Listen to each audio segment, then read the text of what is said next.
Hello mga kasaltik, ayan, welcome to Madam P TV. Ito po ang ating collective love reading for today. Take only what resonates, hindi po ito magre-resonate sa lahat.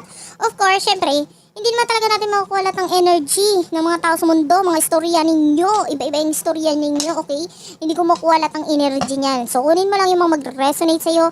Kung hindi mag-resonate sa'yo, okay lang yon. Maybe next time mag-resonate na sa'yo, makuha natin yung energy mo. Or maybe next time, ayan, ay makagets ka na. Okay. And, meron tayong ibang channel ha. Check mo na lang dyan sa description box. Mga kasaltik, kamusta na kayo dyan? I-shuffle ko lang itong reading. Sana makuha ko yung energy mo at yung person mo. Sa mga hindi pa nakaka-subscribe, alam mo nang gagawin. Hit the subscribe button, the like button. Ayan, lalo na yung like button. Ako nagpapasalamat ako sa mga nagla-like. At sa mga nagko-comment. Na-appreciate ko yung mga comment nyo. Sasaya nyo mag-comment ha. Salamat. Okay, start na natin ang reading. For our collective. Sino namang kaaway mo? Yung iba sa inyo meron ka na namang kaaway Pwedeng business or money related ito. Pero hindi para sa lahat. Okay? Pero meron ka nakakatunggali pagdating sa usaping pera. And ang kagandahan dyan, nagwawagi. Ikaw na nanalo dito with the 6 of wands. Ayan away pera yan. Kaguluhan niya, pwedeng ikaw ay niloko pagdating sa usaping pera. Na-stress ka sa person na ito kasi feeling mo nagamit ka or naperahan ka niya Or yung iba sa inyo, ito pwedeng hindi may kinalaman sa love. Pwedeng hindi may kinalaman sa love. Pwedeng usaping family or business or career, and then itong person na ito, pwedeng unti-unti ka na nakaka-move on sa kanya. Bahala siya sa buhay niya. Dami niya nakuha sa akin, bahala siya sa buhay niya. Alam mo, simula nang nakipag-away ka dito sa person na ito, ayan na yung swerte. Papunta na sa'yo.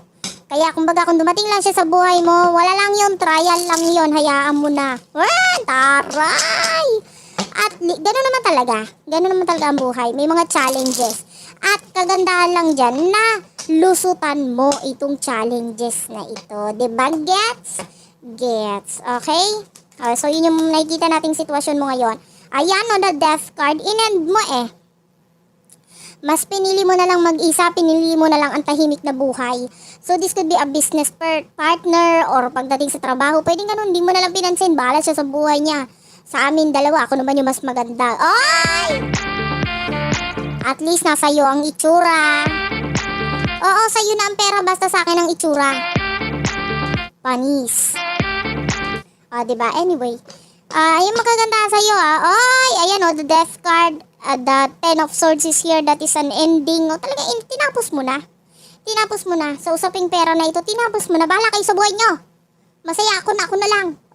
Kung sa negosyo ito, pwedeng business partner, iniwan mo, dapat lang. Kasi hindi naman talaga siya nakakatulong Binabagsak ka lang nito, lalo nitong taong to After nun, blessings na kasunod kasi wala na yung kumag Gets mo? Gets. Okay, sino ba itong person na kakonect mo? Dito na tayo sa love life, usaping love life. Matalino ka in fairness. Alam mo kung paano mo or dapat mo lang i-cut off or tapusin ng isang tao, lalo na kung hindi na nagiging okay. At yun nga ginawa mo diba? Dito sa issue na ito regarding money. Wait lang. Sino person itong kakonect mo? Kuha tayo mga 3 cards. Okay, or 4 yung lumabas. Okay. 5 of Pentacles. 2 of Pentacles. Yung person mo ngayon, kasalukuyan. Namumblema din siya. Kung may problema ka, may problema din siya. Lovers in problems. Namumblema din. Gusto ko yung lovers in problems. May problema ka, may problema din siya. Pwedeng usaping pera din yan. With the tower, ini-end din niya. Yung usapin niya regarding sa pera, nalulungkot siya sa mga problema niya. Ito regarding sa pera, tinatapos niya din. Mag-lovers nga kayo. Pareho kayo ng pag-iisip. Diba? Kagandaan niya, pareho kayo ng pag-iisip Meron nga lang siya mga kinakatakutan. Kung ikaw ito na may bisita kang inaambangan, this could be a reading. Ano mga nasa isip mo? Ano mga nasa isip mo tungkol dito sa person na ito?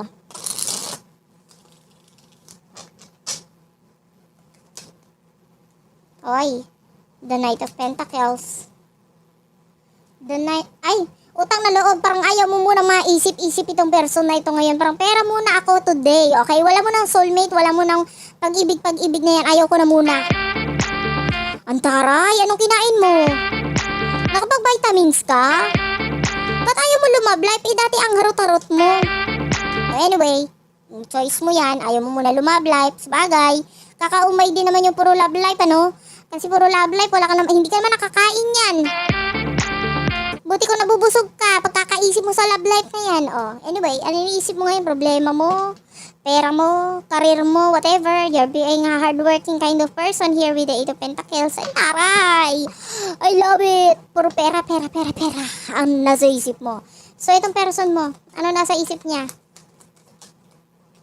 Ayan. The Page of Pentacles is here. The Temperance card is here. The Ten of Swords.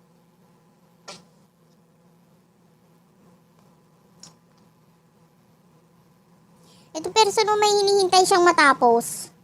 Pwedeng may kinalaman nga sa karir niya.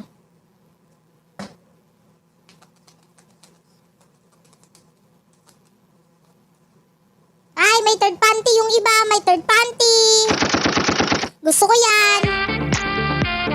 Diba?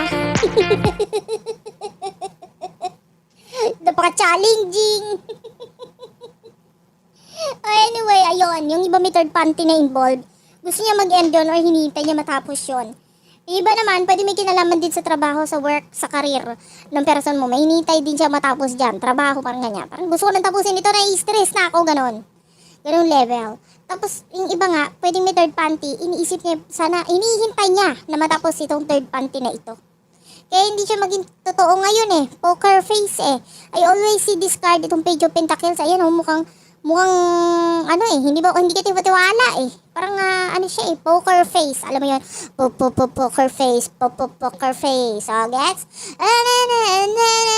O, diba? Parang Lady Gaga. O, Gaga nga sa totoong buhay. Anyway, emotions.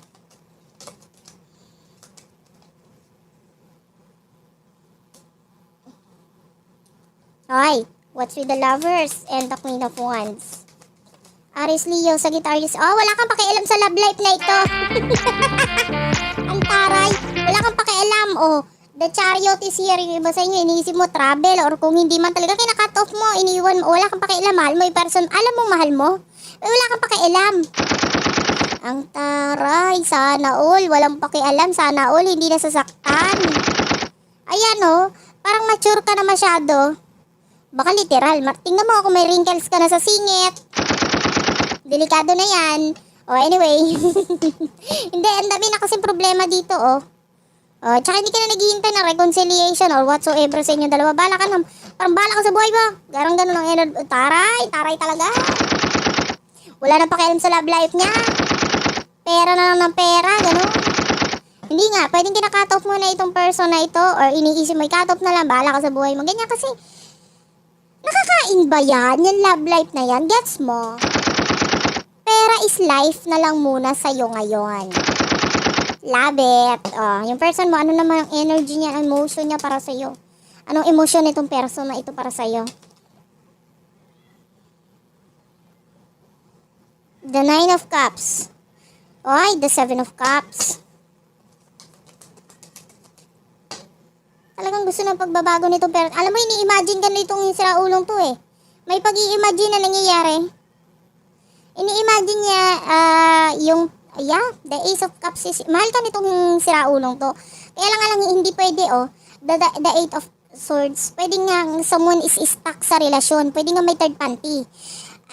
Alam mo na, may third party, dahil sa third party na yan, okay, yan ang nagiging problema. Kaya nalulungkot yung person mo, kasi parang hindi ka niya makuha. Okay? And ngayon, mahal ka niya pero hindi kita makuha ganun ang energy dahil sa third party na ito. Gusto niya ng pagbabago, yun ang iniisip niya. Kaya wala siyang magawa kayo kundi mag-imagine ang mag-imagine. O, alam mo na gagawin mo. Asarin mo na yung person mo. Pumunta ka nun sa social media, mag-picture ka na doon ng pinakamagandang picture at i-post mo doon. Para meron na naman siyang i-imaginein. Gets?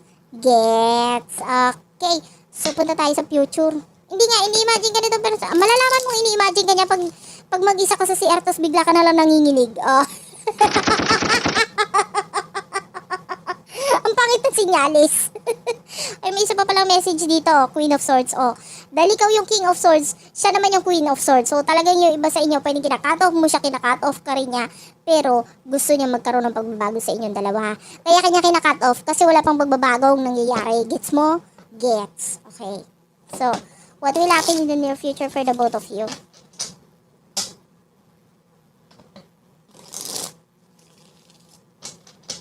For our collective. Alam mo, parang busog na busog yung energy mo, ha? Parang iba sa inyo, bagong kain ka lang. This could be your reading. Hirap na hirap ako para sa'yo.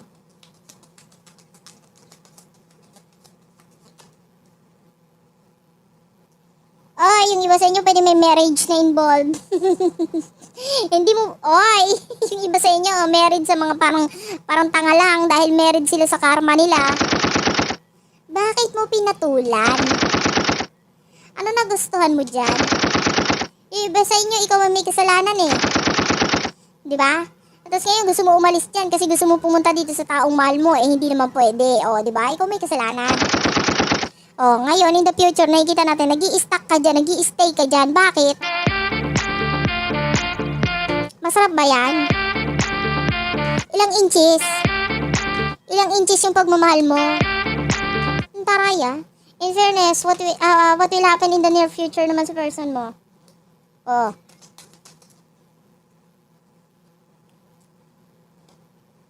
Iniisip niya mag-reach out. At mag-take ng risk. Oy, ang taray. Iniisip niya mag-reach out at mag-take ng risk sa'yo. Kasi gusto niya ng new beginning sa inyong dalawa. Ayan, oh, panonood, pagtitingin-tingin lang talaga sa'yo ang ginagawa nito. Alam mo, kahit masasaktan yung person mo, lalapit, magugulat ka na lang one time, lalapit na sa'yo yan. Tapos hindi mo naman alam kung ano motibo niya. Ito na naman to, paparamdam na naman to. Bakit gusto na naman ako ma-pull? Pag na-pull naman ako, hindi naman ako pwedeng ma-pull kasi naka-stuck pa ako dito, nakatali pa ako dito. Ano gagawin ko? Ayun yung energy mo. Parang, hindi mo na lang mamamalayan, nandyan na naman yung perso na yan, yung hinayupak na yan, at guguluhin na naman yung buhay mo at yung puso mo, para na naman nagkukumahog, na gusto naman lumapit dito sa perso na ito. Ang mangyayari, hindi mo na naman alam ang gagawin mo, taranta ka na naman, ganun. Kasi ba hindi ka naman makasukod-sukod, hindi ka naman makaalis-alis dyan sa sitwasyon mo, ang ending, wale. Gets? Tell me more, what will happen in the future? Ayan sabi ko na nga ba, biglang dadating. Pwedeng mag-offer. Malulungkot ka ngayon din sa offer na ito dahil hindi mo alam kung anong gagawin mo eh. Pwedeng offer regarding pera. Parang wala kang choice, kailangan mo tanggapin. Pwedeng mag-offer siya regarding sa pera pero wala kang choice kundi kailangan mo tanggapin ito. Eh gusto ko yung, ikaw pa talaga choosy, pero na nga ina-offer dito. Akin na lang.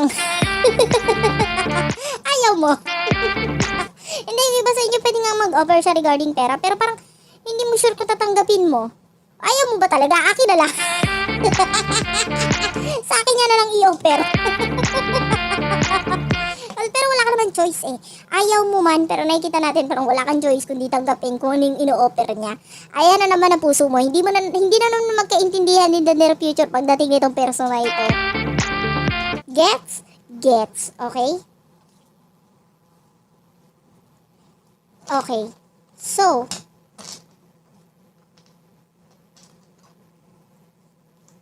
yeah. Wala lang. That's it for now. Thank you for watching. Sana naka-resonate kayo. Please do like and subscribe to our channel. Unicorn Princess Tarot, Madam PTV, Virgo Philippines, Tapit Hapon TV, Water Sign Philippines. I love you all guys again and bye-bye.